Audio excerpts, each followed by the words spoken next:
A Minnesota man was in the North Tower 20 years ago when two planes slammed into the World Trade Center, shattering our sense of security. He told Amelia Santinello how a twist of fate spared his life and how he escaped the horror and chaos of that day. 4 aircraft hijacked, 1 hit a World Trade Center tower, and then another. Chaos. It's just chaos out here, it really is. Everybody, please start walking towards the east side. Nobody's a hero. We were just survivors. We were just trying to get out and stay alive. And by the luck of the plane hitting 12 floors above us. Scott Wallace is grateful for his good fortune. His colleague thought they were going near the top of the North Tower where finance was, but for some reason on September 11th, 2001, they met on a different floor.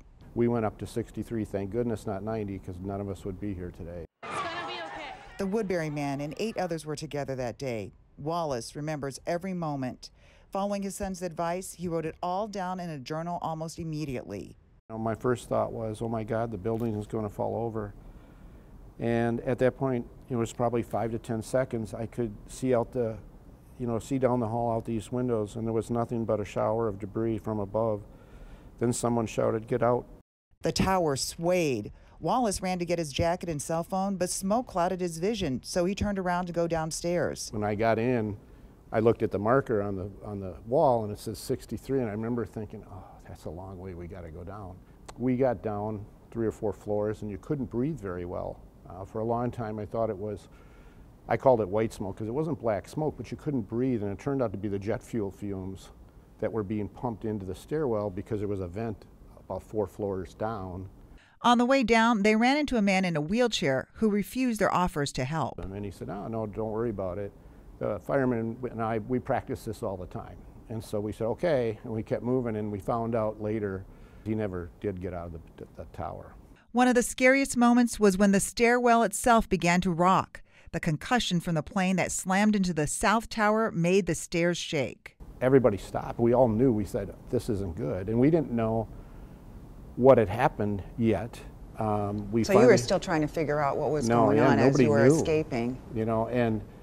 We finally, somebody had at the time, BlackBerry, but he got his BlackBerry going and found out a plane had hit the building. Wallace's group felt some hope when they saw 11 firemen coming up the stairs with equipment. We started to move again, and patting them all in the back and just saying, good luck. And they made it, they think, to about the 73rd floor when it collapsed. And so all 11 people from Rescue 1 were lost in the tower.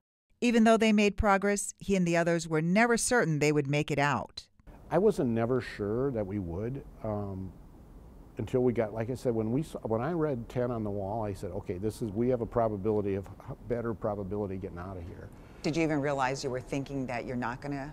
Yeah, because I kept more that I kept praying all the way down. Finally, the frightening descent ended on the plaza level.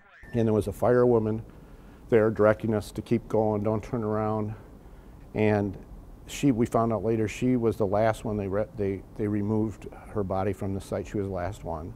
They kept walking, searching for a phone booth. The tower fell. And we could hear it, we could feel it, and I still hadn't called home. And so we finally found a phone booth and talked to my wife, and she at the time was at home thinking, he's gone, what do I do? So she had heard about it at that point. Yeah. She had seen it. Yeah, I feel the worst part for me is what my family went through. This is the scene in Lower Manhattan. How else has that day changed you?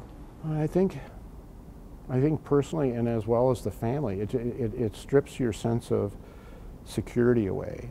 You have to be vigilant, you have to be aware, I guess is the right word.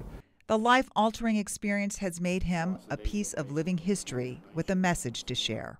I feel very honored to be able to talk about it, and I take that very seriously because not that many people survived, and I can bring it to life what other people are not here to do. Amelia Santinello, WCCO 4 News.